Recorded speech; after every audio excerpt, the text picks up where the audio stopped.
In this training video, we'll show you how to create cases.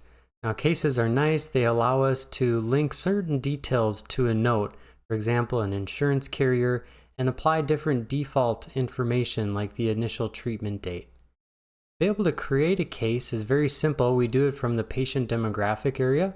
So we'll go in here for this patient, and we can click on this edit button.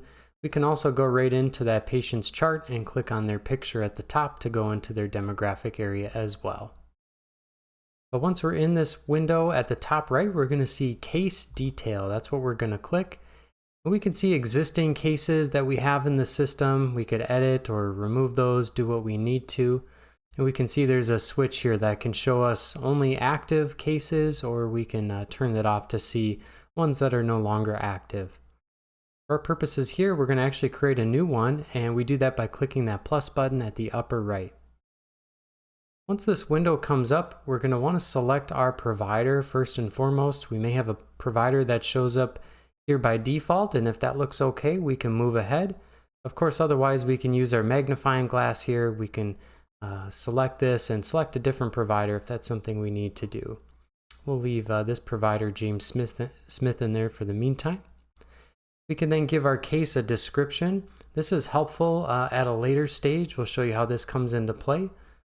I'll just put in something like enter description here. And then additionally, unless there's any other information you want to tweak up above here, we can click on this blue teal bar here, claim additional data. And that's going to expand down for us and give us some other information we can complete and fill out if we need to. For example, we're going to select an insurance carrier here by clicking this magnifying glass. We'll choose BCBS in this case. And then we can go a little bit further down, and if we want to fill out anything else, for example, the initial treatment date, we can certainly type that information in or use the calendar icon here too to fill that out. All right, once we have everything the way we want it, we can click the OK button and save and close at the bottom to save. So now that our case is created, how do we link it to a note? Well, let's go back into Linda Abbott here. We'll go into, this time, her charting area. And maybe there's two scenarios. We'll show how do you link it to an existing note and how do you link it to a new note that you're creating. Well, let's open up a recent note here for this patient. And there's a button just for this purpose to link it to an existing note. You're going to find up at the top here. And if we hover over it, it's entitled Modify Encounter. So if we click that button, we're going to get a window that pops up. Of course, we can make any other adjustments as needed. But here up above, we can choose which case we want. And you're going to notice if we hover over these different case numbers, we get some information and some details that is shown on our window.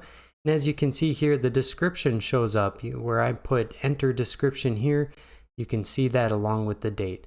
So we can select that if that's our desired case and hit OK. And now we've linked that to this encounter. If we need to make any other changes to the note, we can certainly do that. But when we're ready, we can hit save and close to save that change. Now, if we're making a brand new note, when we click our plus button up above, or if there's another way we're making a note, to be able to link that to a case, we just want to make sure we select that right off the get-go from this case dropdown up at the top right. And again, we can hover over and begin that process.